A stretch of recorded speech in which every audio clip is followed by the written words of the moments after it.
Toric IOL implantation. And we have the chief instructor here, Dr. Harshul Tak. Doesn't matter.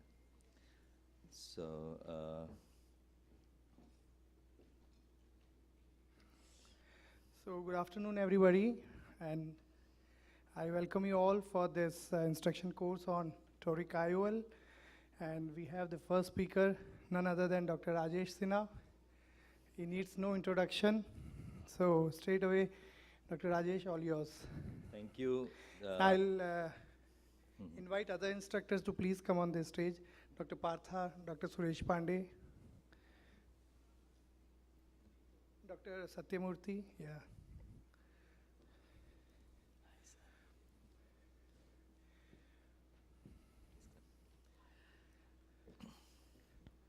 So at the outset, I would like to thank Dr. Harshul for involving me in this wonderful course. We have been doing it for the last few years. And my role is to discuss with you regarding how to select these patients, what are the patients whom we should select, what are the preoperative workup that we should do, and of course the toric calculators. So I don't have any financial interest. I'll be showing a few of the appliances for which I don't have any financial interest. The question is why we should use toric IOL. That's, these days I don't think this is a question because we all understand, but we all know that if the astigmatism is quite significant, the visibility, although the person can have a close to 6/6 vision, but the clarity or the crispness of vision is not good. So anybody who is having a significant cylinder, which is more than 1.5 diopters, it's always better to correct this cylinder with the help of whatever means you have. Like if you're doing a refraction, you do prescribe on glasses, and when you're doing cataract surgery, then in that case, you correct it at the IOL level, and that is a toric IOL implantation. So in order to select the patients, those who are having primary astigmatism of more than 1 diopters, earlier people used to wait for, select for more than 1.5. These days, anything above 1 diopter, nobody waits because we have a micro-incision cataract surgery, and hardly we have any SIAs, etc. So any astigmatism, primary astigmatism, which is a regular astigmatism, more than 1 diopter, you can have higher astigmatism, you can have slight irregularity in cases of keratoconus. But if somebody having a senile cataract, 50 years age, stable keratoconus, then in that case we can use a toric IOL. But a younger age, unstable keratoconus, then we should not use. If there's a cataract, we should not use a toric IOL. But in a stable keratoconus, yes, 55, 60 years, can use toric IOL. Post-keratoplasty eyes, only after you have removed all the sutures and wait for 3 months, then only you know that the astigmatism has stabilized.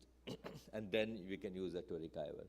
Now, in post-keratoplasty, what I have observed, being a cornea person myself, that sometimes we have a very high astigmatism, and we can have issues related to availability of IOL, or we can get it customized, custom-made IOLs. Even the Indian companies, they do make. The results may be a little unpredictable. So if we have a graft with a high irregular astigmatism, then we may just create a microkeratome flap, lift it up, reposit it, and again wait for 3 months' time. So astigmatism stabilizes a little bit, and then we have a final astigmatism, go for a cataract surgery, correct it with a toric IOL. But you should be sure that this patient is having an absolutely clear graft and is not going to require a graft early. Once again, a patient who is 55, 60 years of age can be taken up for toric IOL. But somebody who is a little younger age, 45, 40, having keratoplasty done, I would be a little on the other side. I would prefer doing spherical because you never know if the patient may require a keratoplasty later, and then you will have a bizarre outcome. Similarly, those who have a corneal pathology, any corneal pathology we should not do because subsequently we may have to do a corneal intervention, so toric IOL is not implanted. And those who have capsular bag instability, which is gross instability, if there's a little bit instability, you can still put a endocapsular ring, stabilize the capsule, go ahead. Those unstable lenses which are inherited ones, like any genetic condition, in such cases we should not use toric IOL. But somebody who has a trauma and having little bit of zonular dehiscence, we can go ahead and use a toric IOL, stabilize the bag with endocapsular ring, because that is not going to progress the subluxation. The cylinder power is based on corneal astigmatism, and we can do accurate measurements of corneal astigmatism by manual keratometer, by automated keratometer, by so many other means, Schimflug, imaging, IOL master, corneal topography, whatever you have.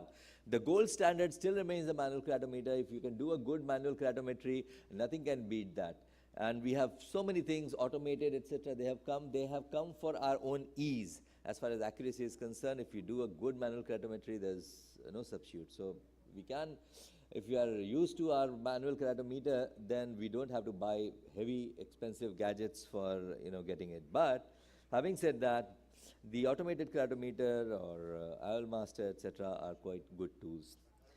And Schimflug imaging, it does for both anterior and posterior curvature. So normally what happens that when we are doing a toric IOL implantation, in such cases we should consider the posterior astigmatism as well. And the posterior cornea acts as a minus lens and has a different effect on the with the rule and against the rule astigmatism. Now, if somebody is having an against the rule astigmatism, then it affects minimally. So even if you don't consider, I mean, ideally speaking, yes, you should consider the posterior corneal astigmatism. But if somebody is having an against the rule astigmatism, even if you don't consider the posterior astigmatism, it is not going to affect the outcome much. But if somebody is having a with the rule astigmatism, it will have an effect. So this is something which we should, I mean, these are practical points and practical issues which I would like to mention here. If we have with the rule astigmatism, we decrease the corneal astigmatism by 0.5 diopter, and if we have against the rule astigmatism, we can increase by 0.2 or 0.3, which is negligible. Now, spherical power is calculated by standard formula, and the cylinder is calculated by toric calculator. There are various toric calculators. We have the ACRYSOF toric calculator. We have many more. So what we do, say for example, if you are doing an ACRYSOF toric lens, I have no financial interest. We have been using it for very long, so I'm mentioning it. So we just have this chart there wherein you enter all the details, the flat K, the flat meridian, corneal astigmatism you get by this. And one thing you should remember that when you are performing a clear corneal temporal phacoemulsification, if you are doing it in the right eye, the incision is at 180 degrees. And when you are doing it in the left eye, the incision is at 0 degrees. This is something which we should always remember. And we should know about our surgically induced astigmatism. This is basically calculated by means of vector mathematics. And this is the amount of astigmatism created during cataract surgical procedure. And this is how you calculate. This is a chart that we normally use. And we just enter all these data, the size of incision, pre-op K1, K2, post-op K1, K2, axis, and then you create. And by this way, you enter the data of, say, 100 or 200 or 500 of your patients, and then you get to know about surgically induced astigmatism that you create. Now, there are certain issues that if you are calculating SIA, then you should use the same instrument for all the patients that you are doing and for both pre and post-op measurements. And what is most important is that as I said, that with the current generation machines and the phaco machines, with the micro incisions, the SIA issue again is coming quite low. So for a 2.2 millimeter incision, my SIA is 0.24. So that is not very significant. Now, this is the chart that I was showing. You have to enter the flat K and steep K, and then you get this. So what you get here, you get the brand, the model, the spherical power, the axis of placement, the cylindrical power, and the cylindrical power at the corneal plane as well as the IOL plane. So this is what you all get, and then you have to know, you have to mark, and marking will be discussed separately, but you have to mark it, and accordingly what axis it is showing, you have to align it. Now, you have various calculators, as I said. We have Hoya calculator, we have Barrett's Toric calculator, which also includes the ACD in that.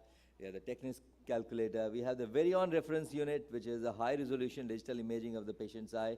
It captures scleral vessels, limbus, and iris features, and it gives a sort of a fingerprint of the eye, and based on that, the same value is incorporated into the attachment of the microscope, and you get to see which is the axis, and accordingly, without marking the cornea, you can align the IOL in that particular axis. So it is quite a useful method and quite a useful appliance.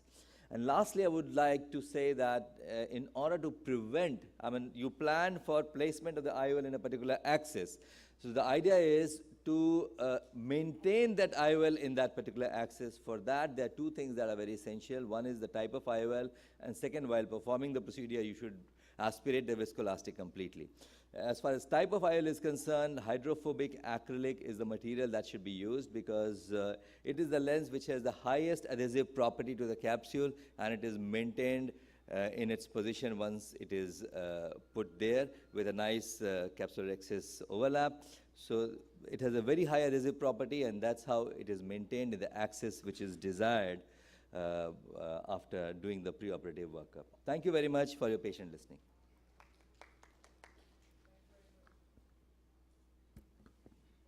Please. Thank you very much, Dr. Rajesh, for covering the basics of Toric IOL and in which cases we need to use them.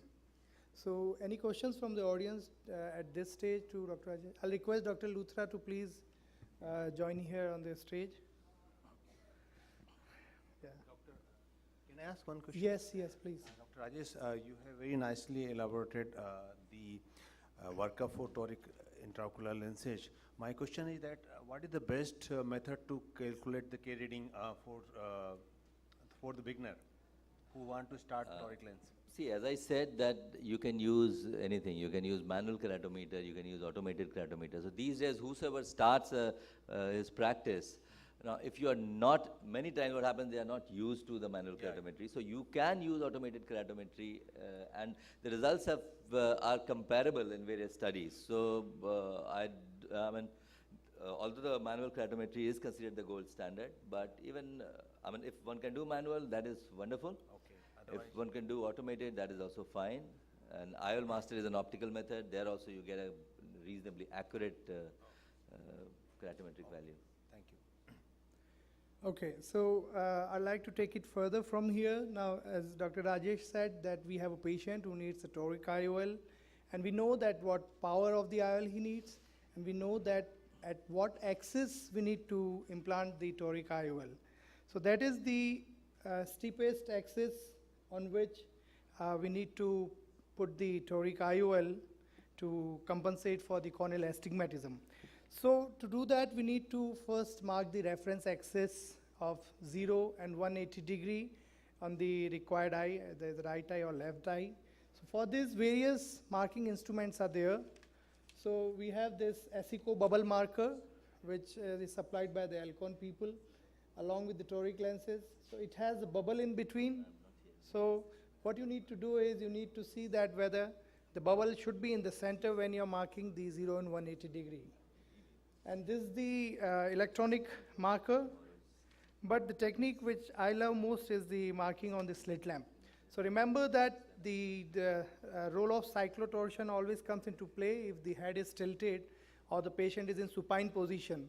So on slit lamp, you make the patient to sit on the slit lamp with the head straight, looking straight ahead, and then I rotate the slit beam, narrow it down. Sorry. Okay. So I narrow down the slit beam, rotate it horizontally. And now, instead of marking directly with the ink pen, I'm using a 26 gauge needle to scratch at the limbus. Now remember, this we need to do before we dilate the pupil. So here, I'm putting the scratch marks within 26 gauge needle. I'm putting the scratch marks on the other side. Now the advantage is that Many a times, if you put the ink marks directly, they may fade away when you take the patient in the operation theater. So after that, you can augment these scratch marks with the dye, which is put on the 26 gauge needle. And moreover, the another advantage is that you always get a very thin marks on the cornea. If you directly put with the ink pen, they are almost 5 to 6 degree marks, which is there. So once you have this 0 and 180 degree reference marks, now when the patient lies down on the operation theater table, don't just flush the cornea with the BSS. Let it be dry, a little bit dry. So this is the Mendes degree gauge. And again, I'm using a 26 gauge needle, put slight ink on it, and I'm marking this is almost, I think it was 85 degree or somewhere. Yeah, 84 degrees. So on both the sides, you align with the 0 and 180 and then put marks on both the sides. And then use this, and this is my incision side, which is 20 degree in the left eye. And then you use this Boris meridian marker, put the ink on the undersurface, and join these two dots. Now you have very good thin marking, which is your steep axis, and wait for a few seconds, and then you can put BSS over the cornea. So now you have the steep axis where you need to align the toric IOL. So now the technique which I love to implant IOLs is the hydroimplantation, which I described in 2010. It has a distinct advantage for lenses like toric lenses, where even little bit amount of OVD remain behind the IOL optic can cause post-operative rotation. So see, we take off all the cortical matter. The sizing of the capsular axis, we all know, should be adequate so that it overlaps the IOL optic properly. So here I load the lens in the cartridge.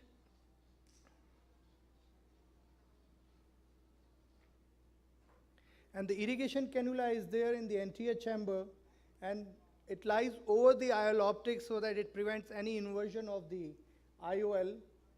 And once you have the leading haptic and optic in the capsular bag, you use the Kuglen hook to push the trailing haptic in capsular bag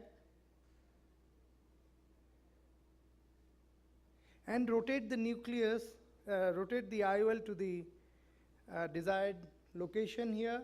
As you can see, these marks here.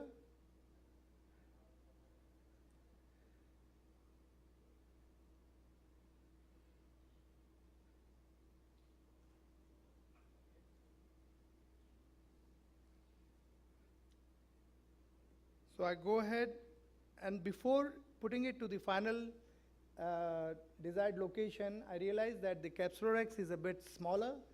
So I go ahead and give a snip here and enlarge it to the required size.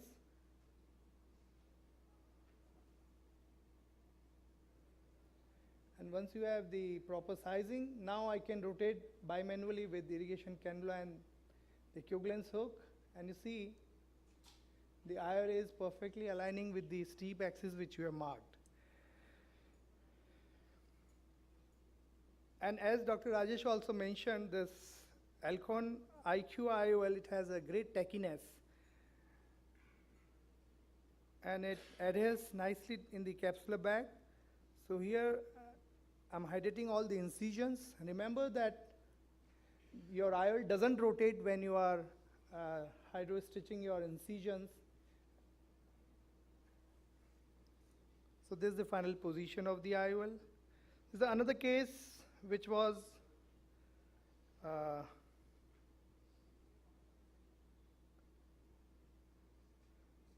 working.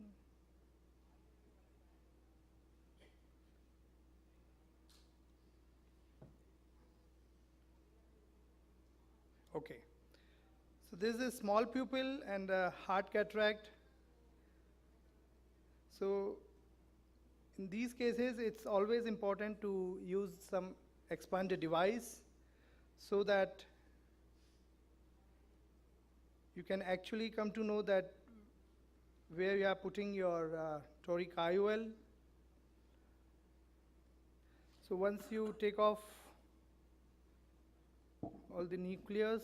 You put the IOL in the capsular bag, rotate it to the desired axis. You can see here. And then take off the MALYUGIN ring.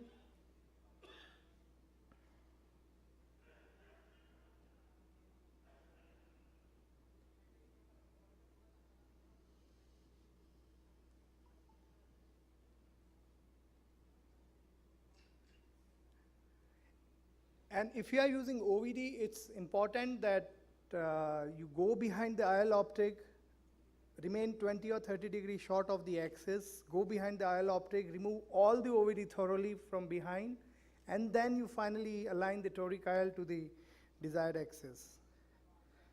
So this is some of the implantation technique which I wanted to share. This is again the same. And in post-operative period, we all can, so this is the slit lamp video of the case that is showing the, we can very well see where the toric IOL is sitting. I think Dr. Sanjay will be covering how to assess the post-operative rotation and all those things. So with this, I'd like to end my talk here. Any questions at this stage about implantation and marking and anything, so that we can move ahead with Dr. Luthra, who will be dealing with the advanced techniques for increasing the accuracy of toric IOL. So how many percentage of our attendees are using toric IOL regularly? That's a great number. I think it's a very encouraging Yes. sign, and Toric IOL is one of the premium IOLs which is quite forgiving. Yes, of course. And earlier when we started, we were a little scared that 1 or 2 degree axis here and there, Nothing and we are happens. going to have Yeah. problems, but it's not the case. Yes. And by the time Dr. Luthra puts it up, I'll just tell you all that, you know, we have seen calculated using different toric calculators, and with Verion also. There is some little bit of 1 or 2 degrees difference, but you follow one, and I mean, the results are reasonably yes. good. So that way it has become, that's the reason why it has become so popular. And moreover, the Alcon toric calculator and all these calculators, Yeah. Barrett is Yeah. online available. Yeah. They incorporate posted corneal astigmatism in them. Yeah. Yeah. And I think Barrett has not been incorporated into the Verion system also. Yes. yeah, I think Hello. because of- Hello. Dr. Partha wanted to add something. I Yeah. guess. Yeah. So that's absolutely the case, because even when you're marking, your marker or your marker pen at times blotches Yeah. the marks, and you have a big blotch and you're not at all sure whether it is 1 or 2 or 3 degrees away. Yet, post-operatively, the visual results are nearly perfect. So that is the reason why that even if there is a slight amount of variation, it is very forgiving as an IOL. And it is something that each one of us can use, and use to the best of extents. And also the Indian companies have come up with low-priced versions, and therefore it is a good lens to use even for the medium sector categories. I think because of the forgiveness of toric lenses, now the indications are expanding. You Yes. can use for the stable keratoconus, you can use them in post-PK period, post-RK, post-PK. And Indian company are also came up with the customized toric lens which can correct the cylinder up to 10 diopter, even more than that. So that's very good sign for toric lenses. Hello. Yeah. Sir, Yes. you have shown reference. You have shown reference axis marking with undilated pupils. Yes. Can we do it with dilated pupils? Because as the time goes, the marks are faded away. See, that's why I told you we mark them in our OPD only, and I always scratch at the limbus. So that scratch mark, it stays there. Even if the ink fades away, scratch mark, it always remains there. For almost 3-4 hours, it remains there. But what is the Second thing disadvantage? is you can, of course, mark with the dilated pupil, but you are not sure of the centering. So you have to be careful about the center of the cornea, because that's where you want to mark, you know, exactly in the center, where it's bisecting between. I think, Doctor, you have a very, very practical question, and I Yes. think it's a question that is in the heart of every first person who is going ahead with a toric IOL. So if I mark in the slit lamp and the patient has to wait 3 hours and then I'm doing the surgery, it has nearly faded. And if I'm not able to see the marks on the table, what do I do? So I think the best way to follow is, once the patient comes into the OR, have him sit, have someone flash a light. Are you able to see it or not? If you're not able to see it, all that you have to do is, you can mark it directly there also. If it has faded out, you can mark it directly there as well. Of course, you would have to become unsterile.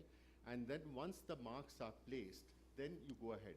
Now, when it is a judgment of the eye and without the slit lamp biomicroscope, a good technique, and this is something that I follow and I ask my people to follow as well, is to mark first at the sclera.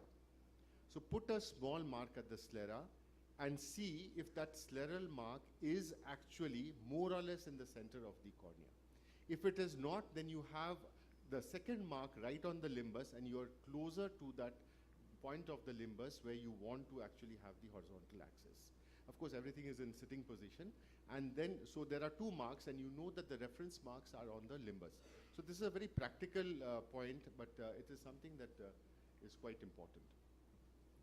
Yes, Yeah. please. So next we have Dr. Gaurav Luthra. Yes. Yes, yes. For centration of pupil, can we use Purkinje images? Because if it's dilated or whether it's undilated also, sometimes it goes a little bit up or down. It's not at 0 and 180 when we are doing it on the slit lamp. So when we see at the Purkinje image and the two images are coalescing, then it gives a better centration. Yes. It's a very valid point. You know. So thanks, Yes, Dr. yeah. Harshal. I'll start off on my talk. And how is new technology helping us with toric IOLs? Of course, many of us are already doing toric IOLs and more people will be doing. So we all understand that this is the era of laser precision in everything. And to get perfect results with toric IOLs, of course, several aspects need to be looked at. And we've had some excellent talks so far on how we can do that. So what are the limiting factors for quality outcomes with toric IOLs? I think first and foremost, measuring your astigmatism right. So unless you have the right tools to measure your astigmatism, the magnitude and the axis of astigmatism, there is no point going further from that. Perfect calculation and planning, as perfect as you can. Measuring your surgically induced astigmatism, although this is becoming less and less important if you're using an incision size which is 2.2 or less. Transcription errors, and believe me, they are not uncommon, because sometimes you note down the K readings and then your assistant puts them into the formula and then he measures and then he transmits it to the company which is supplying the lens. There are several steps where you can have errors in transcription right till the end. I remember in my early days we had once 2 toric IOL patients on the same day. Both were of the same power but different toricity, and because they were both 22.5, one was a T3 and one was a T5, by mistake the assistant handed us, and they were still new at that time. This was in the first year that we were doing toric IOLs, and the guy who was handing me the lens did not know the importance. He just saw the 22.5 and toric, and he says, you know, we only do few torics, so he just picked it up. And we picked up the mistake after we had operated the first patient. We ended up putting a T3 in a patient who needed a T5. And so the second case was aborted, but the first one managed to get away because his astigmatism was not fully corrected, but we didn't pursue it further. So it is possible to get such errors as well, and one has to be careful all the way through. Then corneal marking, we all understand, is very, very important. And believe me, corneal marking can go wrong. We've all been discussing how it can go wrong, and there is a lot of scope for errors if you are not, again, very meticulous with what you are doing. And then, of course, implantation on the intended axis on which is totally dependent on your corneal marking. So going on, then unless you are doing your outcomes analysis and you're just blindly operating and then forgetting about your patients, you will not know whether you're doing a good job or not. So all these have a role to play. And now coming to first of these, which is the keratometry, I think we all know that there are so many of our manual keratometers and the other keratometers. They all work well, but let's see what are the limitations. So if you are using one of the manual keratometers, they are extremely good when it comes to measuring the power difference. So the magnitude of astigmatism, they can all pick up quite well. But if you're trying to look for an accurate steep meridian, they will not be very, very accurate. So For the steep meridian, I would not trust the manual keratometers. When it comes to corneal topography, you have excellent measurement of the steep axis of the cornea, the steep meridian, but they are not good for the magnitude of astigmatism at all. So you could again go wrong drastically if you're using this for your magnitude. So essentially, these are two different devices which are giving different. What is the one thing which will give you the best measurements? I think today, if you're using one of the optical biometers which has high density keratometry, and some of the newer keratin biometers have even more advanced corneal measurements, they are pretty accurate. Almost all good optical biometers have more or less very accurate keratometry. Only in rare instances will you need to fall back on topography for the magnitude of astigmatism. The LensStar comes with a T-cone device which I use, and some of the others come as well. So for me, what we are doing today for our toric patients is that we use the LensStar, and I have no financial interest, but I've been using this for several years now, and I'm happy with it. I have tried out the other new biometers as well. They are pretty good. The Tommy one is nice, the IOL Master is very good, and most of them come with good software now. We also use the Toric Planner, which I'll just show you, and then we use the image guidance system, the Virion, which has again transformed the way we do our toric IOLs, and anybody who has a fair volume of toric surgery should consider moving on to this. Saves a lot of time, saves a lot of effort, and gives you accuracy which you cannot get with the manual systems at all. And I'll tell you why. So the T-cone platform has this special clip-on cup, which is basically for the Placido topography, in addition to the 32-point keratometry which comes inbuilt. So you have two ways to measure the cornea's astigmatism. This is the topographer, and then you have, of course, the regular keratometry, and then you can transmit all the data from this to the Toric Planner, which is on the LensStar itself. And you can then play around with the position of the lens, your main incision, and as you move the main incision around over there, you can see the software predict right here at the bottom how much will be your residual astigmatism. So you can, it's almost like a dial, you just twist it and leave it where it shows your induced astigmatism as 0, and that will be the right implantation axis. So it's quite simple and quite easy to use, very intuitive, and I really enjoy using this. It can give you 2-3 options of which models of lenses to use, where to place your incision, and still get a close to 0 astigmatism. Sometimes if we have a T4 in stock and we don't have a T3, and we are still trying to place a lens and we can't order one for shortage of time, we can sometimes find the other axis by just rotating our incisions and everything and trying to follow that. Now, once that is done, you can use the Virion image guidance system, which basically measures in the OPD itself, and it captures a good high resolution picture, which is transmitted either through LAN or through Bluetooth to your microscope. And once you're in the OT, you can carry these printouts. These are the LensStar printouts, which come with the inbuilt several calculators. They come with the Abulafia-Koch calculator, which takes into account the posterior corneal astigmatism. Also the Barrett's toric calculator. So both are now integrated into these machines, and they can give you very good measurements. And once that is done, so I think it's very, very important today to use, since almost all IOL manufacturers are now integrating the nomograms for posterior corneal astigmatism into their systems. I think there's not much to worry now, but the Barrett's toric calculator is one of the best in my hands, and available free online as well. So once all that is done, you can then have these printouts from the Virion. I won't go into the details. Now, limitations of manual marking. Since accurate keratometry is the basis of all calculations, accurate calculations and toric planning is even more dependent on what we are doing. So when marking, in the best of hands, as we were talking and she was just mentioning, we can go wrong by 5 or 10 degrees. Now, going wrong by just 10 degrees will give you 30% effect of your toric lens will be gone. Now, once you've marked that and you go to the OT and you make the patient lie down, and then you further mark your implantation axis, suppose you go wrong by another 5 or 10 degrees, you are off by 15 degrees, so maybe half the effect of your toric lens is gone. And if you're lucky it's wrong on the opposite side, then you'll probably end up correcting it.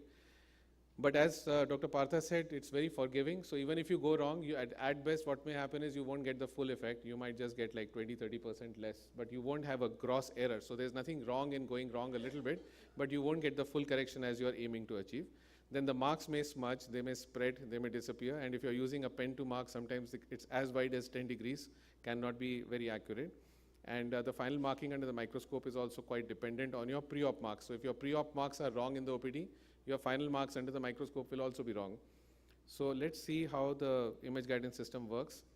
And we've been using it for about 5-6 years now. It really has helped us. You can do it basically takes into account the limbal vessels when registering, and you're able to get a very nice marking, which can be used for your incision placement as well as for your surgery. So I will not take you through the full surgery, but you can place your incisions using these marks, which the Virion overlay system. So basically, for those who haven't used it or still don't know about it, you can get this display into the surgeon's field on the microscope into one of the eyepieces, so that it is basically an overlay, and it gives you very good rhexis marking followed by your incision marking as well as your IOL placement. So once you've done that, you can go on with the surgery, and at the time of lens implantation, you could use this for implanting your lens.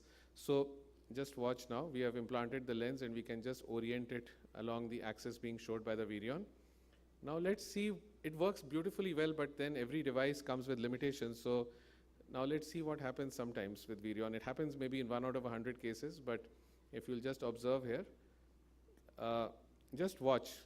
What we've done is that when we registered the patient, we had put these ink marks where the Virion showed the implantation axis, and towards the end of surgery, when we are implanting the lens, the Virion is showing us the marks almost 10 degrees away.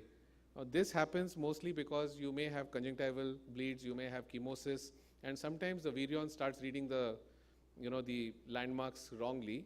So we should not trust it completely, and I've found a way of how you should do it. So when we do the registration, as the first thing, we immediately put a mark on the point where the Virion is showing. Today, I don't use the pen at all. We use a 26 gauge needle, which has been marked with ink. And now these are check marks which will help you later in the surgery. Suppose at the end of surgery, the Virion is showing you again a wrong position, but you have these check marks which will allow you to implant the lens at the right place. Happens only very rarely, but this is like an insurance policy. Takes only 1 or 2 seconds extra to operate. So also the Virion does outcomes analysis. I won't go into details, but it will give you SIA follow-ups for the patient, and you can monitor your outcomes, and this is constantly evolving. We have more technology which is available for those people who are not using. In fact, Graham Barrett has come out with a very nice app called Toric Cam, which can be used also for marking the eyes for the preoperatively, and it's very useful. I've not shown it here, but you can use several of these iPhone apps for various things. This is known as goniotrans. This can be used for outcomes analysis. I use it post-operatively to take a picture under retroillumination to see if my lens is positioned correctly, and this basically app overlays the degrees on the reticule is overlaid onto the picture, and you can see whether your IOL is well positioned. You can use the Aura, which Dr. Rajesh Sinha has a lot of experience with, and maybe he will talk about it. And to conclude, I think new technology is ever improving our understanding and results from toric IOLs, and further advances will surely keep helping improve our quest for quality outcomes even more, and we are looking at good times for our patients to get better and better visual outcomes. And with that, I'll finish here. Thank you so much. Thank you very much, Dr. Gaurav. And any questions for Dr. Gaurav at this stage? Before we move ahead to Dr. Partha. Dr. Gaurav, can we use this in our lens star? I mean, any lens star can be upgraded? For the toric planner? Yeah. Very much, very much. Every lens icon. star can be, you just have to ask them to give it to you. It's a software, is it? It's just a software. It should be there anyway. I mean, all the new updates for the last 3-4 years carry the, you just go back and check, it probably is there already. Actually, Lenstar 900 has a very big advantage when you are implanting, when you are calculating this thing for toric IOL in cases of keratoconus. Because in keratoconus, it measures all in a single swipe. So studies have shown definite advantage of Lenstar 900 over other optical biometers in using toric IOLs in keratoconus. Absolutely. I trust the keratometer on the lens star and the thing so much that I, probably don't feel anything else comes up right now. Yeah. But I think the 700, IOL Master 700 has some very good... IOL Master 700 is also very good, but there are a couple of studies which have shown the advantage of the Lenstar 900 in cases of keratoconus. Keratoconus, yeah. Great. Thank you very much, Dr. Gaurav. Now we have Dr. Partha Biswas, who needs no introduction. Everybody knows him. And thank you very much, sir, for being a part of this course. It's a pleasure to have you on board. And he'll be speaking on multifocal toric IOL, pearls and perils. Yes, sir. Thank you, Harshul, and it's again wonderful to be speaking at your course and to see a hall full of very interested people and people who are already on to Toric IOLs. So I think we need to learn from each other, and I think the first thing that we have not wished each other is Happy Valentine's Day. So multifocal Toric IOL is not always a very Valentine's Day, but the need for a multifocal toric is something that we can never say no to, because in a person who wants a spectacle-free, a spectacle-independent vision, that patient is a demanding patient if he is not anything else. So for such a demanding patient, you need to know, and we all need to understand, that his vision has to be as good as possible. Not only that, the vision and the counseling, the pre-operative and the post-operative, all have to go hand in hand to have this patient as a happy patient after he has paid a huge amount of money, after he has gone in through the whole procedure. But what he desires, he needs to have. Therefore, if he desires more than we can give, his desires have to come down. So the spectacle independence after cataract surgery is actually on the move, and more people are demanding about it. And the multifocal did provide, and now we have the trifocal platform, which is a fantastic platform. I've had a very long honeymoon with the trifocal platform, have been using it for the last 4 to 5 years. And the ones that have come up now, the PanOptix platform, and we had the Physiol as well as the Zeiss platforms, which were also very good, though they came in the hydrophilic platform. So now we have the PanOptix, and the trifocality of the PanOptix is something that is really undoubtedly good. So the goals, of course, of the multifocal, and I'll take a quick raise of hands for this. All of us are using, how many of us are using multifocals regularly in our practices? So that's again a very good number. And I'm sure most of us are in that stage where we need to know when to use the toric multifocal or the trifocal, and when we can go ahead with just the multifocal or the trifocal. The goals, of course, are to maximize the image quality, the range of vision, which is so important, reducing the photic issues, and the functions of an independent pupil. And we have to, at one time, go beyond the multifocality and possibly go into pseudo accommodation. And this is all to meet the wants of the patient. Now, let us come to the scenario of the Indian patient, and is it really important for us in India to address this issue of a multifocality with a toric? Yes, it is, because this study, which is a recent publication, did show that nearly 30% have, of the Indian population, have 1 to 2 diopters of corneal astigmatism, of astigmatism. And therefore, this astigmatism is going to be a limiting factor, especially if you're going to do a toric multifocal IOL. So we used to discourage at one point of time, and we had to say no to many multifocal when we did not have the toric platform, but now we have these toric platforms, and the evolution of science and the evolution of these intraocular lenses have given us a lot.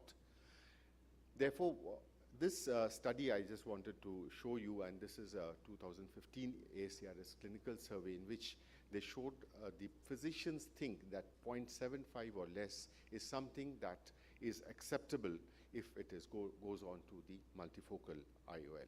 So if you have something less than 1, then you can go ahead with a multifocal IOL without the toric platform. But even small amounts of astigmatism do impact the visual acuity, and therefore all our SIAs have come down to a great limit, and all of us are doing great surgeries, and therefore we need to concentrate even on the small amounts of astigmatism that there is.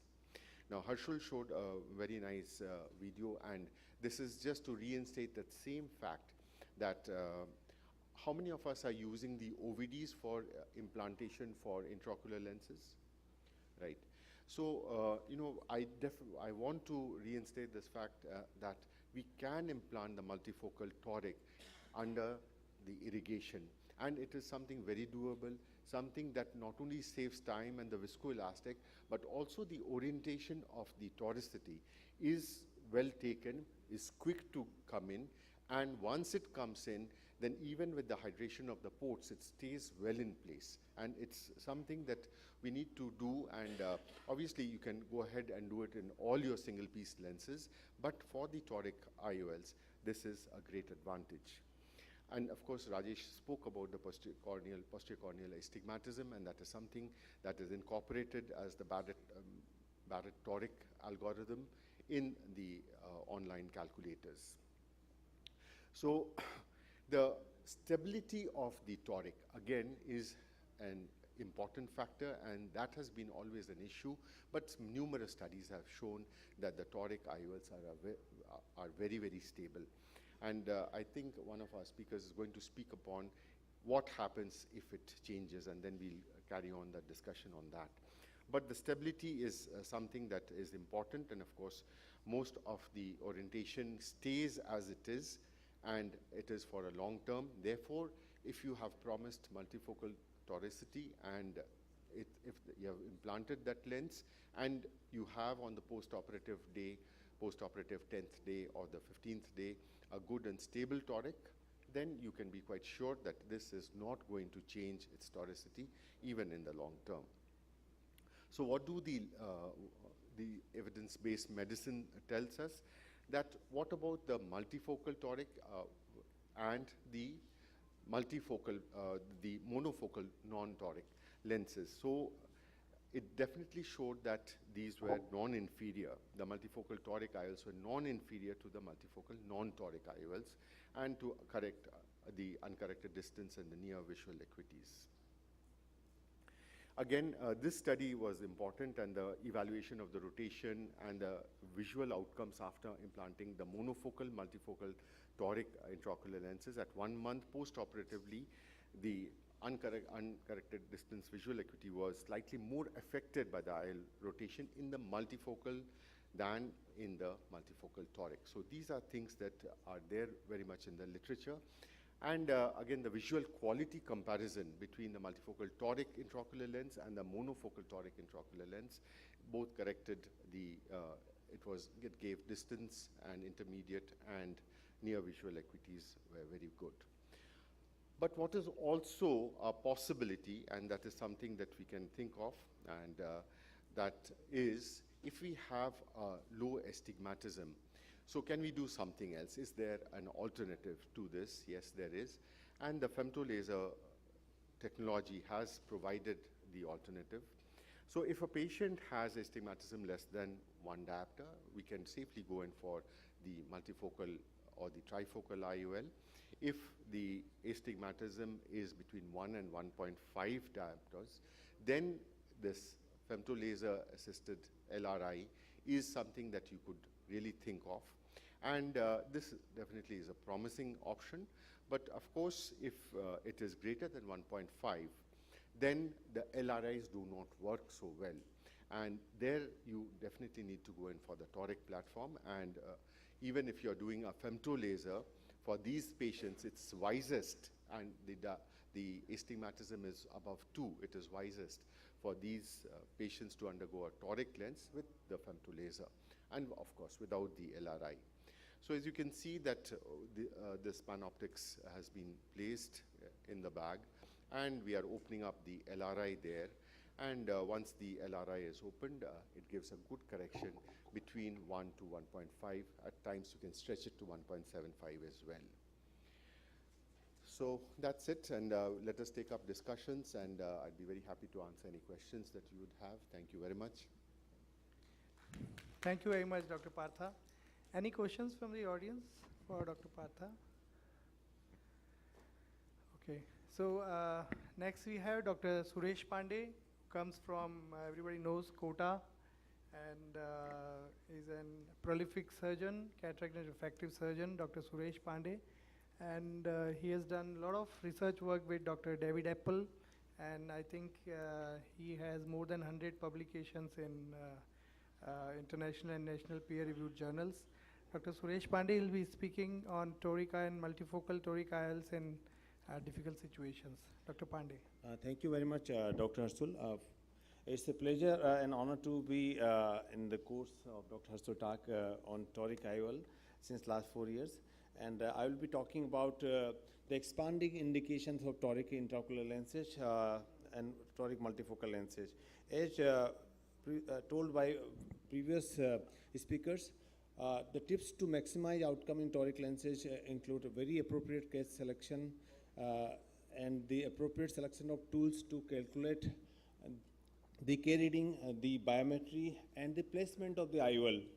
And biometry is very important in these cases, as well as the precise and perfect surgery.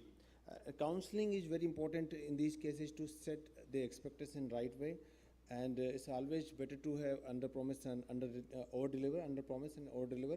And of course, the complication management. When you expand your indication for toric intraocular lenses, you should know how to manage the refractive surprise. So I'm going to quickly show some of the videos on toric intraocular lenses in pediatric cases, keratoconus, keratoglobus, etc.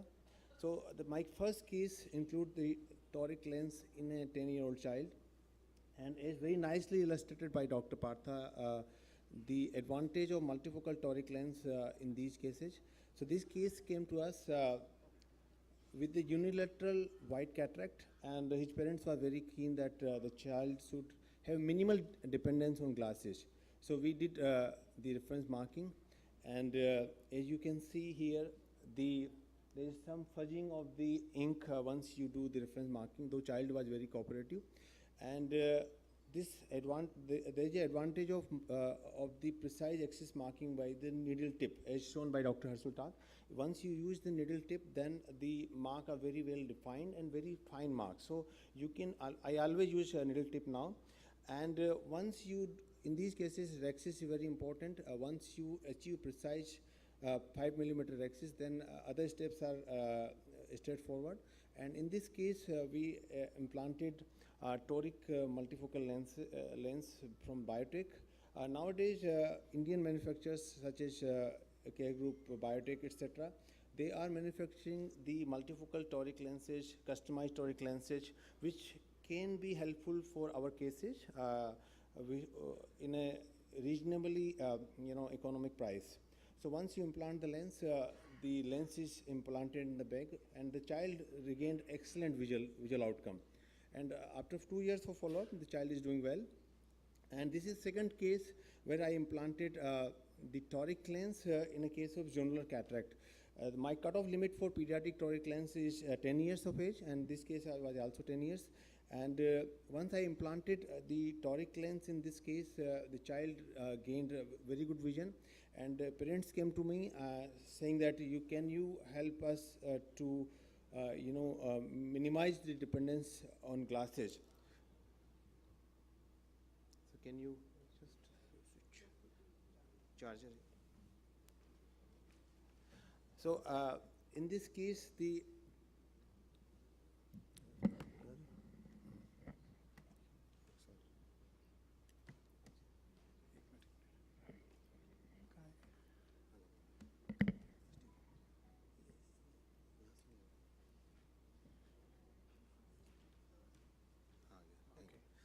in this case, the toric lens was implanted, and then we planned for the piggyback lens implantation. So I want to ask you that how many of you are using this technique of piggyback lens? No? Okay. So the piggyback lens implantation is very straightforward. Once you have refractive surprise, if the refractive surprise is in the plus, then you can multiply the spherical equivalent by a factor of 1.5. And if the refractive surprise is in the minus, you can multiply the spherical equivalent by 1.2. In this case, there was no refractive surprise. There was just the child gained 6/6 vision. And in order to minimize the dependence on glasses while reading, we selected the Sulcoflex Multifocal lens. The power was 0 with the near 3.5 diopter addition. And This technique is very straightforward.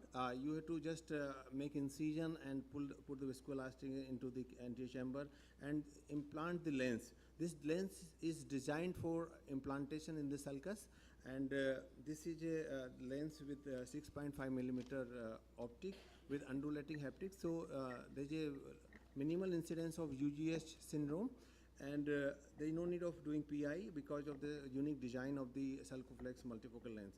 And Sulcoflex lens is also available in Toric platform, and if there is a high refractive error, you can use Sulcoflex lens. So after piggyback implantation of the Sulcoflex lens, in a case who underwent the Toric lens implantation, there was a good visual outcome. This is my third case, a case of keratoconus, stable keratoconus with cataract, and in this case I implanted the customized Toric lens of 4 diopter with 10 diopter cylinder. So as we mentioned before, it's very important to mark these eyes precisely, because you don't want to you want to minimize any error because of marking. And I prefer marking by this 26 gauge needle. So once you mark the reference mark and the eye, and you do excess marking, the surgery is straightforward. And then you can choose this is the Ultima Smart Toric lens of 4 diopter lens, 4 diopter with 10 diopter cylinder. This comes in a plate haptic design, and once you mark the reference mark at 0 to 180 degree, you can align this lens at 0 to 180 degree axis. So this lens is customized in such a way that you can align at 0 to 180 degree, and there should be very good correction. So the patient did well, and 2 years after follow-up, their vision was very good. This is 4th case of phacoemulsification with Toric lens implantation in the case of keratoglobus. I did it approximately 7 years back. At that time, customized lens was not available, so we used Rayner lens, and that time Rayner lens was available which can correct the high cylinder. Nowadays I use hydrophobic lens because of the tachiness, because the tacky surface of the hydrophobic lens is very helpful to achieve the post-op precise visual outcome with minimal rotation or no rotation. So this is case of keratoglobus, and we after doing phacoemulsification, we used the Rayner Toric lens implantation in the capsular bag, and the post-operatively there was very good visual outcome. So this case, this was 13 diopter Rayner lens with 9 diopter cylinder, and so once you implant the lens, and the implantation is straightforward, and it's very important to remove the viscoelastic from the capsular bag. And nowadays I use hydroimplantation technique so that the residual viscoelastic is not there, and there should be less chances of post-op lens rotation.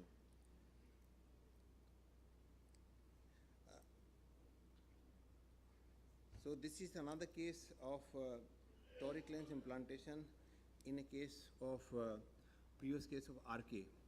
So in radial keratotomy, it's very important to make sure there should be no complication of opening the incision. In this case, I was lucky that this was 12 cut RK, and I used the maximum area which was there to create a main incision, and then fortunately the incision did not, there was some incision gap, but it did not require any suturing, and the surgery was straightforward once you have to use low fluidics. And I used Technis Toric lens, 3 diopter cylinder, and the post-operatively the patient did well. So in these cases, in challenging cases, it's very important to counsel these cases, and counseling is very important in these cases, because these cases there can be some refractive surprise. And this is my last case where I did the Toric lens implantation in a partially absorbed traumatic cataract. So this was a traumatic cataract case in a young person, 26 years age, and long-standing trauma, and there was Somerigen ring formation. So Rexis was not possible. So what I did, I just tried to cut the fibrous capsule. Then I put the lens, and then by rotation of the lens, there was loosening of the sovereign rings was loosened up, and then I just removed the sovereign ring. The lens haptics were positioned into the capsular fornicage, and since the techiness of the ACRYSOF hydrophobic material, the lens was very well stabilized into the capsular fornicage, and there was no rotation in the post-op period. So with this, I would like to conclude that it's possible to take advantage of toric lenses in the difficult case scenario, and these difficult cases can be managed very well. We should always do proper counseling and proper counseling to address the visual outcome. Thank you so much once again for your attention. Thank you very much, Dr. Pandey. And any questions for Dr. Pandey from the audience? Yes, we have one or two questions. Yes.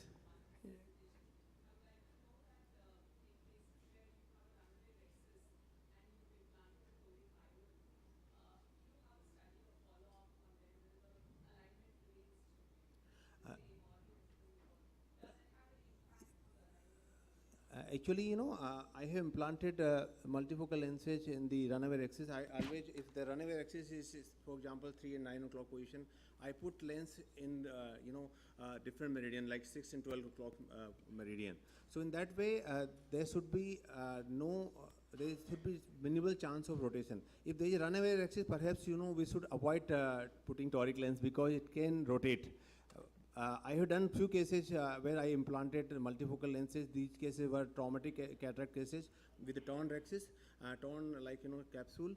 So I positioned multifocal lens, perpendicular to the axis which was torn. Can I just add to what Suresh has already said? So the runaway axis is, there are two problems with it. One is the eccentric capsular fibrosis that will take place once the post-operative follow-up is over a year or 2 years. And then we do not know about the stability of that runaway axis and the lens. That's one thing. The other thing, and the immediate that was one thing. And the other thing is the immediate per-operative problem, that if the axis is in the place of the runaway, then what do you do? Now, I've had 1 or 2 encounters of this kind, and the lens can be placed because it goes into the sulcus, and you have to be just very careful and constrict this pupil after you have placed the axis properly and hydrated well, and you are seeing that it is well stable, and then constrict the pupil. So once, if it stays in that place and it is in the sulcus, and of course the runaway has not proceeded to the posterior capsule, which we definitely do not expect, then this bag, the toricity will remain stable. Now, for the long-term effect, if there's an eccentric fixation, eccentric opacification, if that toric will actually reorient or realign, that we do not know, and that is left to speculation. That's very good point, Dr. Partha. I would like to add that we should avoid putting the single piece lens in the sulcus because of the possibility of UGS syndrome, glaucoma, etc. And if we have to implant these lens in the sulcus, perhaps we can go with the Rayner lens or something like, hydrophilic lens. No, I'm not talking about implanting in the sulcus at all. Means the toric lens in the bag, and where the runaway, what I'm saying is, the axis of the toric lens is the position of the runaway. If such a thing happens, then you still can place it in the bag and hydrate it and have a good and stable anterior chamber, and then constrict the pupil, and then it should stay stable post-operative, immediate post-operative. But long post-operative, nobody There knows. was one more question, I guess. Oh, okay. Yeah, please. Take the mic, please. Dr. Partha, what is the take-home message? How much did you reduce the IOL power in pediatric cataract, and how did you calculate in multifocal toric lens? Actually, I have done a multifocal toric lens in 10-year-old child, and most of my cases are more than 10 years. So In this age group, there is no need of reduction of the lens power. Like if you implant the lens in less than 2 years or between 2 to 8 years of age, then we need to adjust the lens power. But after 10 years of age, there is no need of reduction of lens power. Thank you very much. Dr. Satyamurthy had a question, His question is that whether we should put multifocal IOL in a pediatric age group. That's what you want to know. Toric lens in a rexis runoff. So toric lens in when the rexis and rexis is runoff, should we put a toric lens or not? So that's what. So what is the message? The message is if the astigmatism is more, if No, it is because of irregular fibrosis and then the lateral lens can get decentered. Yes, all that aspect is definitely there. But again, you have to balance the equation that if it is a high astigmatism, then you can actually put in the lens. And later tackle and later on, if it is required, you can put in what Suresh said, a Sulcoflex lens, if it happens, and if you have a residual astigmatism.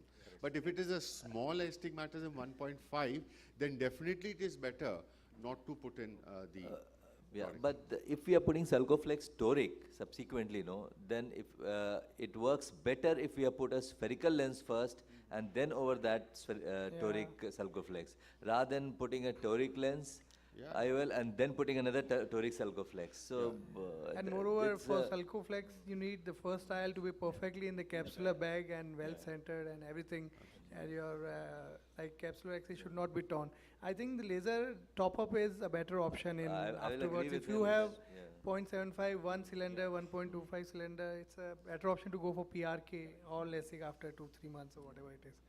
So thank you very much, Dr. Pandey. Now I'll invite Dr. Sanjay Chaudhary.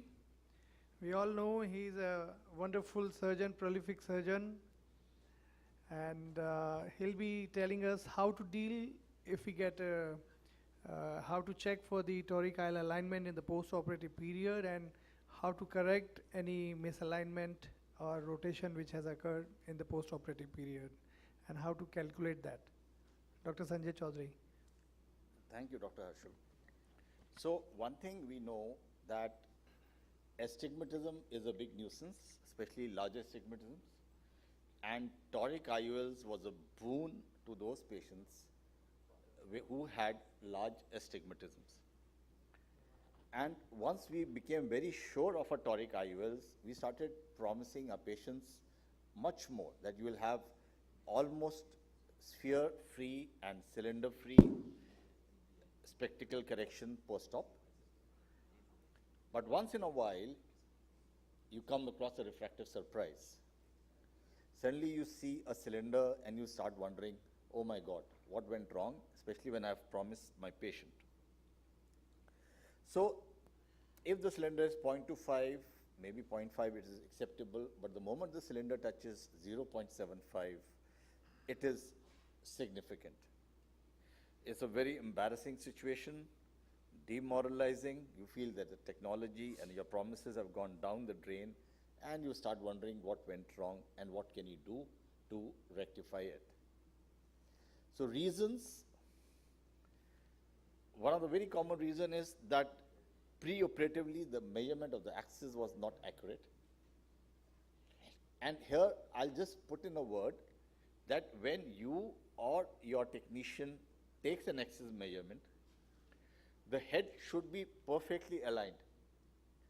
So for example, if you're just doing on an autoref or a lens star, you focus one eye, then move on to the other eye to see whether the alignment is okay. If not, change the angle of the head and then recheck. Once the left to the right movement is from one eye center to the other eye center, only then you should say that yes, the head is aligned and this is where I'm going to freeze my readings.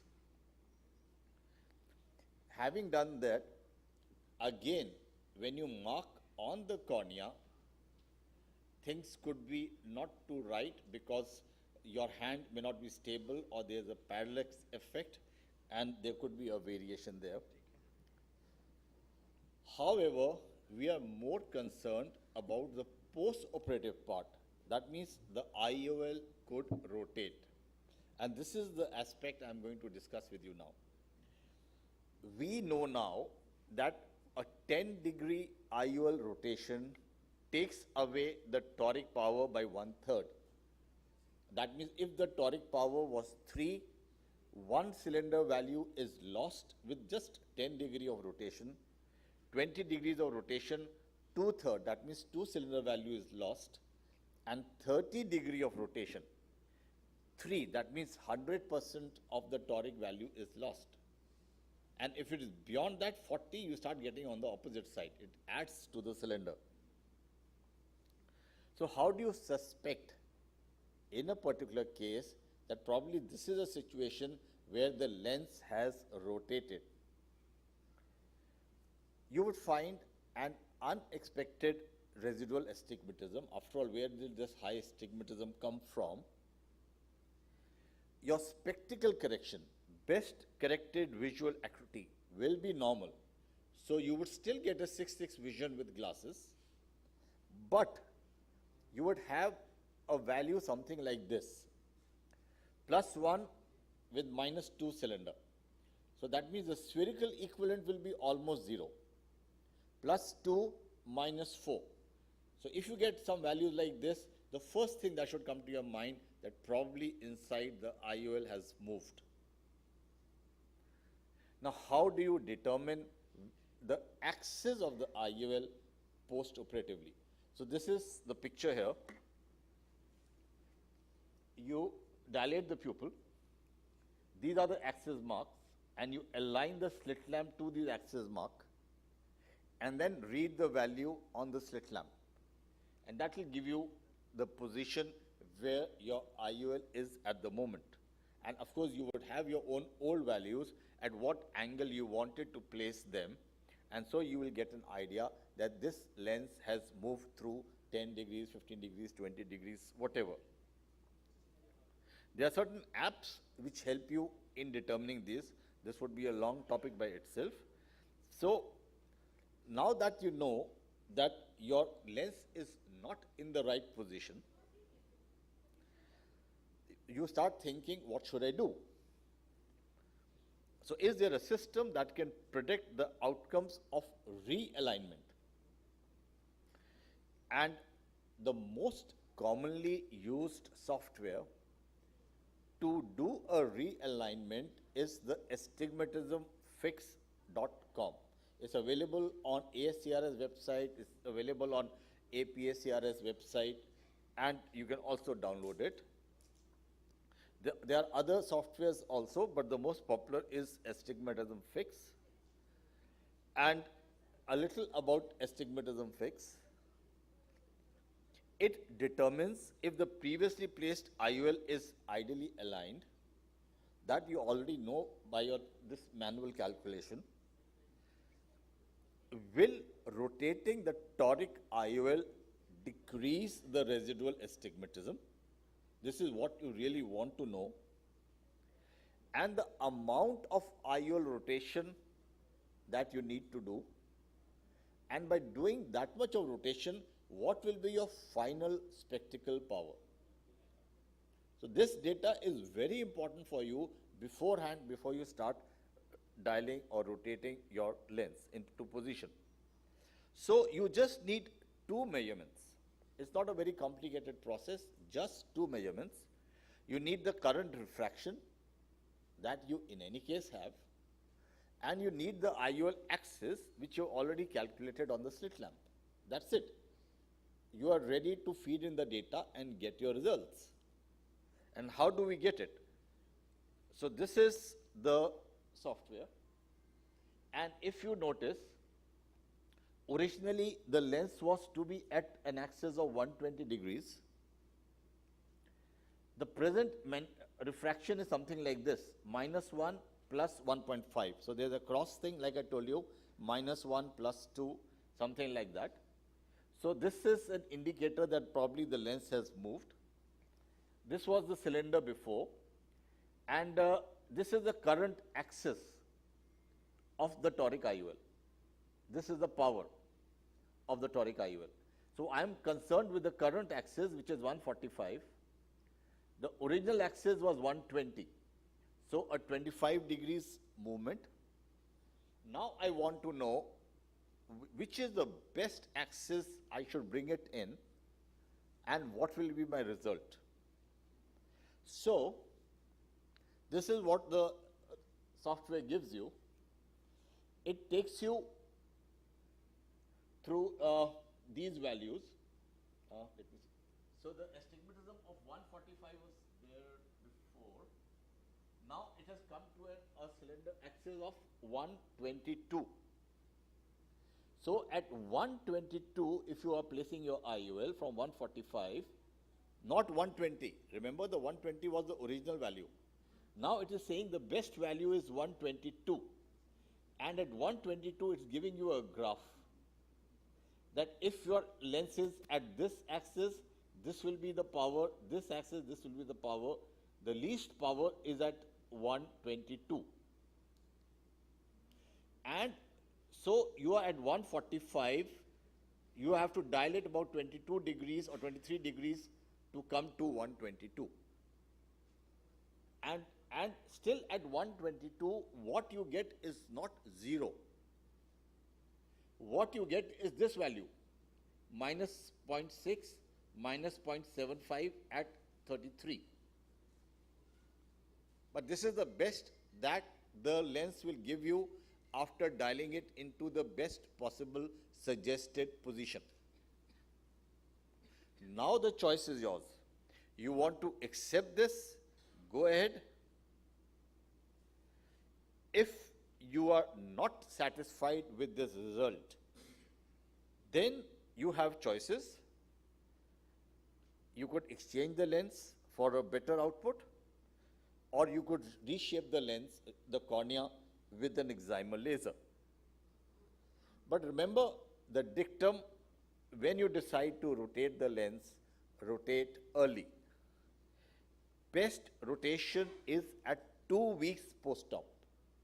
In fact, that is the time when you come to really know that there's something wrong with the refraction, because most of the doctors call their patient at 2nd week post-op. At 2 weeks, the refraction stabilizes. Ideally, rotate it within a month, because then there will be a shrink wrap effect, and then there will be problems in rotation, zonular dialysis, or back tears. So I'll show you what happens when you rotate a lens at 2 weeks.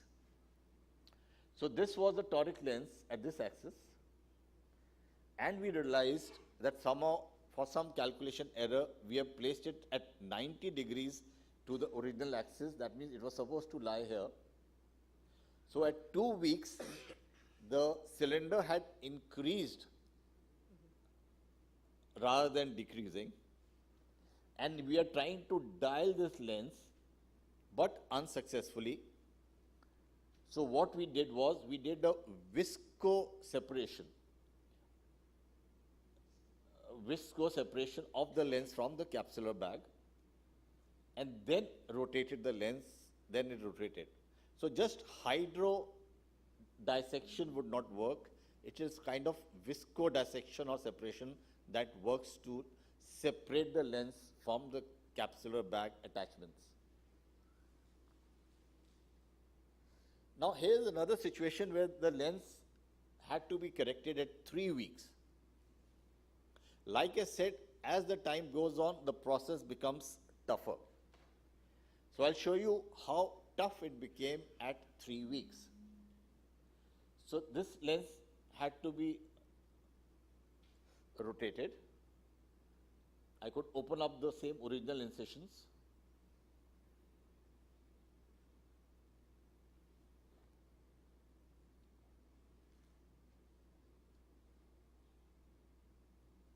And wise with my previous experience, I go straight away for a visco separation or visco.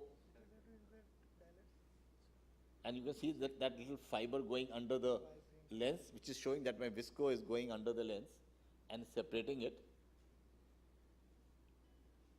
And now the visco wave is complete. And I try to rotate this lens with the sense key, and you'll see these fibrous bands. Notice these fibrous bands in the capsular bag, which are holding on to the haptics.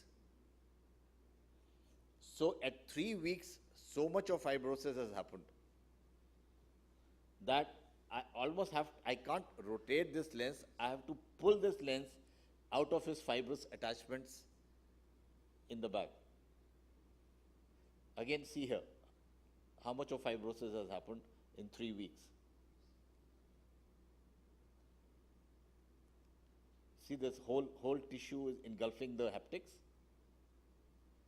This piece here. So, the moral of the story is, if you decide to dial at 2 weeks. Thank you so much. Thank you very much, Dr. Sanjay. Next, I'll invite Dr.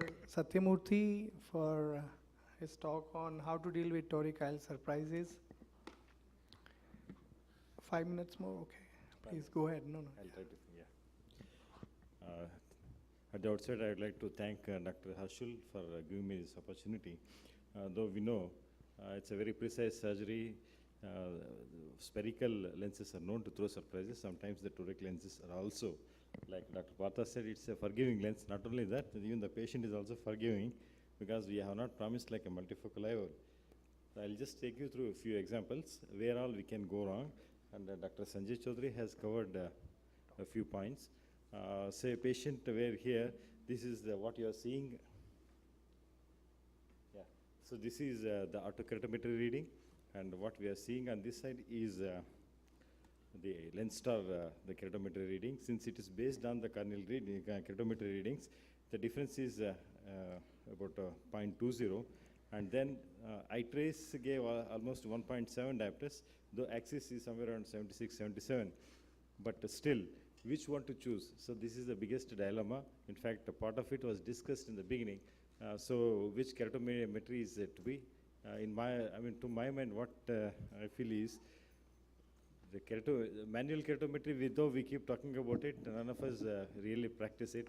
I have not practiced it for quite some time. Maybe the youngsters, they have not seen the my manual keratometer also. So just repeat the regular keratometry that you do, and then the repeated reading should come same. If you have other modalities, they also should match, which is so that should be the thing. And then here is a patient who underwent cataract surgery. She had 2 diopters of astigmatism. Surgery was uneventful, but to my surprise, patient had instead of 2 diopters of cylinder, she had 4 diopters of cylinder, like Dr. Sanjay Chaudhary said. This was because of wrong feeding of the data. So finally, had to rotate the lens 90 degrees because it was just in the immediate post-op period, though I didn't wait for the 2 weeks because moving the lens becomes a little difficult. So exactly 90 degrees of rotation. It was easier, and then of course, as I said, the visco was used copiously both in the bag and in the antechamber, and then finally the lens was rotated 90 degrees. Fortunately, next day patient was doing well. So this brings us to the important topic, this axis misalignment, how exactly it can happen. Dr. Chaudhary has mentioned. One thing is the incorrect reference markings, we discussed about it. And then intra-op strategy, like say a removal of visco from under the IOL, that is in the bag, can sometimes rotate the lens, or you leave behind some amount of visco in the bag that can cause rotational instability of the lens. So post-operatively the lens can rotate, or when you overinflate the bag by hydrating the side ports, a layer of fluid goes behind the IOL that can also destabilize. And post-operatively, some lenses can rotate. And this point has already been discussed that 1 degree rotation gives rise to 3.3% approximately. Anything more than 30 degrees, probably it will add to the existing astigmatism. So I use iTrace here. This is just to highlight how the reference markings can go wrong, even though Dr. Harshul has shown the nice way of marking on the slit lamp. If you see here, so this is supposed to be 180 degrees, 0 and 180, but actually the marking shows that this is about 5 degrees more, this is 175 degrees, whereas this is around 10 degrees. So what to do in such a situation. You can use, if someone is using iTrace, the Zaldivar comes to rescue, Zaldivar marker, where it tells us if you want to rotate from this axis, it should be around 78 degrees, or if it is from this mark, it should be around 74 to get this axis of IOL alignment. And then the post-operatively also this helps us, where you will have to fill all the data, and then finally click this Toric IOL and then enhancement marker, enhancement thing. Then it tells us that the lens has to rotate so many degrees. Then only your astigmatism can come down. For example, here in this case, about 30 degrees if you rotate, about 2.19 diopters of astigmatism will come down. Again, the same thing is Zaldivar marker. So this brings us to the important point that after realignment, one has to do as proper subjective reflection after the surgery, and then feed all the data into the software. Dr. Chaudhary has mentioned other online softwares, in fact, which are useful. Those people who don't have access to these kind of gadgets can make use of that facility. And then, see, after rotation, it has come down to 0.18, which is quite satisfying. And then this is another patient who had significant pterygium. So we did pterygium surgery, waited for 1 month, and then patient wanted the multifocal toric IOL because she didn't want to wear glasses. So it was implanted. Then to my surprise, the astigmatism kept on increasing post-operatively. And then at around 16 weeks, it stabilized at around plus 4.5 cylinder. So that means the cornea was still, healing was going on, and then there was no stabilization as such. So this brings us to the question as to when exactly we should intervene, decide about a toric IOL lens in these cases, or when the corneal surgery is done. I think one should wait for the corneal stabilization, the topographic stabilization for that matter. Should be not only that, you can rule out other ocular surface problems also with the topography. And then in case if you place the incision in the wrong place, what will happen?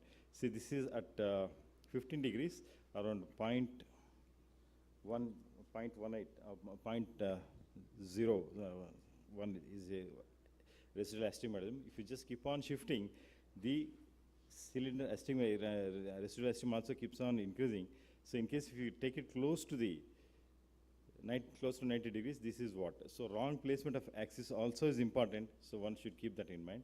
And to my surprise, this is a patient with a large peripheral cone, a case of keratoconus, which was mimicking, which was looking like a pellucid marginal degeneration. Actually, she required around around 3.5 diopters of this thing, astigmatism correction, but since she was a myope and it was around +4 in one eye and +1 in the other eye, the toric lenses are not available in this range. So finally, what I decided, this patient had central cataract, was looking at posterior polar cataract. So first thought of removing that, and then counsel the patient to go for glasses later on. But to my surprise, she was 6'6" with the 0.75 cylinder. So that means a peripheral cone or even pellucid marginal degeneration for that matter need not induce a cylinder in the center, the 3 mm zone. A patient can be still be happy. So you need not decide based on the topography and the keratometry values.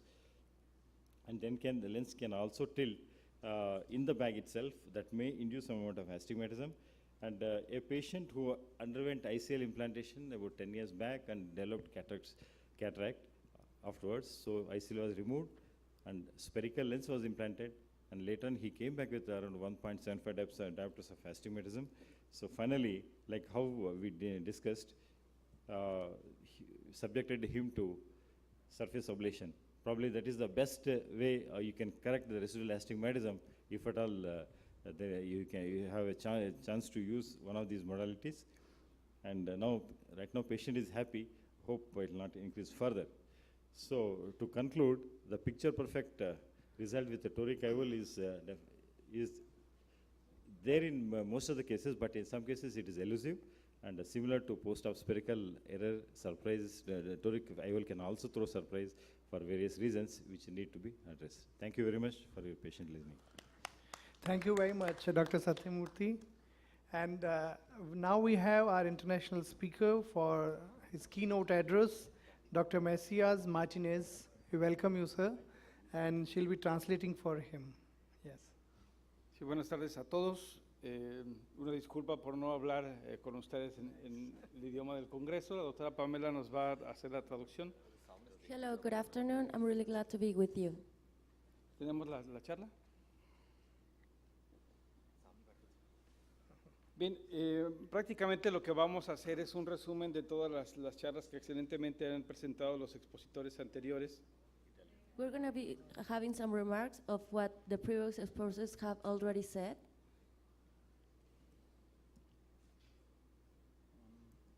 Is it working? Advance the slide, please. Yes. Yeah. Quiero agradecer a los organizadores del Congreso, especialmente al doctor Amulya Sahu por la invitación. I'd like to thank the Scientific Committee for the invitation, and especially to thank Dr. Amulya Sahu for the invitation. No tengo ningún interés financiero en esta charla. Here's my financial disclosure. I have no financial interest. Bien, como se ha platicado en charlas previas, el objetivo actual en el tratamiento de la cirugía de cristalino, ya sea llámese cirugía facorrefractiva o catarata, As previous speakers have said, the main goal of cataract surgery is not the cataract, getting the cataract out itself, but it's also a refractive procedure. tenemos que llevar a nuestros pacientes al objetivo de la metropía, corrigiendo en su totalidad de ser posible el astigmatismo. Our target should be a metropia, trying to correct in most of the cases as much astigmatism as we can.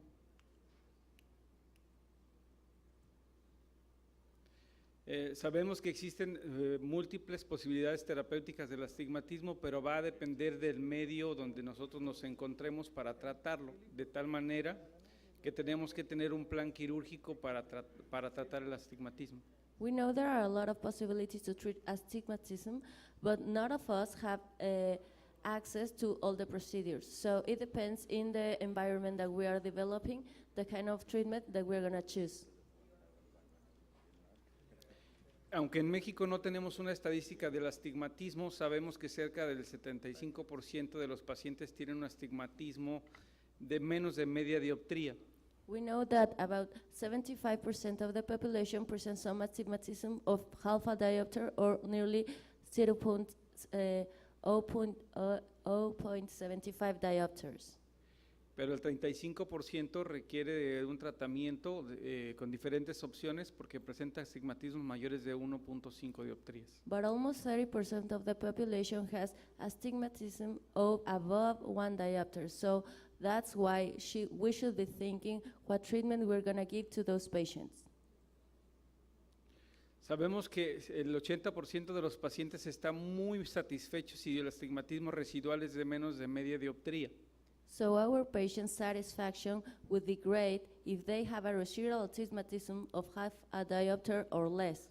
Y baja cerca del 50% cuando el astigmatismo es mayor a media dioptría. But when the residual astigmatism is above half a diopter, the satisfaction index will be low, not 80%, but 50% or less. Entonces, dentro de lo importante que tenemos que saber el astigmatismo es cómo medirlo. Ya se ha mencionado mucho en charlas previas. Tenemos que medir el astigmatismo con cualquiera de los equipos disponibles a nuestro alcance. So one important thing is how we're going to measure astigmatism. So the key point in here is to measure with every equipment we have on our hand. Tenemos que tomar en cuenta que el astigmatismo posterior influye mucho en el tratamiento del astigmatismo. We should also take into account posterior corneal astigmatism. Cerca del 90% de los pacientes tienen un cilindro contra la regla adicional posterior. Nearly 90% of the patients have posterior against the rule astigmatism. De tal manera que si no tomamos en cuenta el astigmatismo posterior contra la regla, podemos tener una sobrecorrección de media dioptría. Taking account into this, if we have an astigmatism with the rule, if we do not take into account posterior astigmatism, we will have an overcorrection of almost half a diopter. Y contrariamente, si lo tenemos contra la regla, podemos subestimar el poder por media dioptría. And on the other hand, if we have astigmatism against the rule, if we don't take into account posterior corneal astigmatism, we will have an undercorrection of almost half a diopter. Si no tenemos una tecnología para medir el astigmatismo posterior, llámese un topógrafo Pentacam o Galilei, una opción es hacer esto de forma empírica en base al nomograma de Baylor. If we do not have access to a Scheimpflug camera or to any kind of device that will help us count the posterior astigmatism, we can apply the Baylor nomogram. Tendríamos que corregir media dioptría en pacientes con astigmatismo con la regla. We should have to correct half a diopter in patients with the rule astigmatism, O adicionar media dioptría en astigmatismos contra la regla. or to get half a diopter above in patients with astigmatism against the rule. Es muy importante que todos podamos, conozcamos nuestro astigmatismo inducido. It is very important that we as surgeons know our own induced astigmatism. Sabemos que el cirujano promedio induce 3.38 dioptrías en incisiones de 2.2. As it is said in the literature, the average surgeon induces about 0.33 diopters in 2.2 millimeters incision. Existen herramientas en la web para conocer el astigmatismo inducido. So there are some tools in the websites that we can find that will help us know our surgically induced astigmatism. Aquí les muestro solamente una topografía Pentacam solamente como herramienta. Siguiente. Pentacam is now one of the very important tools in managing astigmatism. Bien, de las opciones que tenemos, lo mencionamos a continuación. We're going to mention some of the options we have to correct astigmatism. Next. Podemos corregir de media a una dioptría si utilizamos la incisión principal a nuestro favor, sobre todo si es de un tamaño de 3.2 milímetros. If we move the main incision to the stypic axis, we're going to treat half a diopter or almost a diopter of astigmatism. Sí. Y podemos corregir hasta 2 dioptrías si utilizamos 2 incisiones de 3.2 confrontadas. And we can elevate this correction if we use per incisions. Siguiente. Cuando tenemos un astigmatismo que varía entre las 2 y 3 dioptrías, una herramienta que hemos utilizado en el instituto donde trabajo son las incisiones límbicas relajantes. Another tool that we use in our institute are limbal relaxing incisions when we have astigmatism from 2 to 3 diopters. Sobre todo en aquellos pacientes que no pueden costear un lente intraocular tórico. Especially in those patients who cannot afford to have a Toric Intraocular Lens. Otra opción es corregir el astigmatismo con cirugía fotoablativa. Another option to correct astigmatism is to have a photorefractive procedure. Pero tendríamos que esperar la estabilidad posterior a la cirugía de cristalino. But we will need to wait until refraction is stable after the cataract surgery. Siguiente.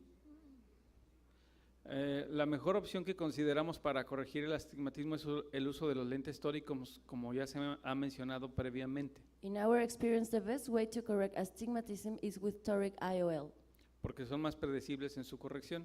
Because they have more predictable results. Aquí solamente les menciono algunas de las casas comerciales que igual que ustedes tenemos disponibles. Some of the tools we have for our correction in Mexico are the Techniques ones. Y hay algunas de ellas que toman en cuenta el astigmatismo posterior. And some of them take into account the posterior corneal astigmatism. Siguiente. Nosotros en el instituto disponemos de una herramienta muy importante, como ya lo mencionaron, que es el equipo Verion para el marcado y planeación quirúrgico. The Verion planning system is a very useful tool for planning astigmatism. Tenemos un estudio donde comparamos el método clínico de marcado con el Verion y no observamos diferencias estadísticamente significativas. We studied this planning system comparing it with manual marking and we didn't see any significant difference. Sí, dentro de los resultados de cuando implantamos lentes tóricos, como mencionaron en charlas previas, disponemos de estas herramientas para la planeación correcta y evaluación del resultado de los implantes de lentes tóricos. As previous speaker said, we have a lot of tools online that will help us plan and evaluate our posterior surgical results. Sí, aquí solamente alguna de las fotografías. Bien, únicamente como recomendación es necesario que conozcamos nosotros la queratometría de forma correcta utilizando algún equipo disponible a nuestra mano. As a conclusion, it is very important to have a correct reading of our keratometries. Y sobre todo conocer nuestro astigmatismo inducido. And it is very important to know as surgeons our surgically induced astigmatism. Gracias por su atención. Thank you for your attention. Thank you very much, Dr. Messias. And with this, we come to the end of this instruction course. I would like to thank all the attendees and all the instructors to be on this course.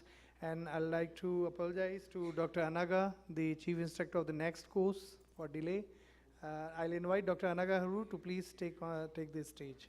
Thank you very much.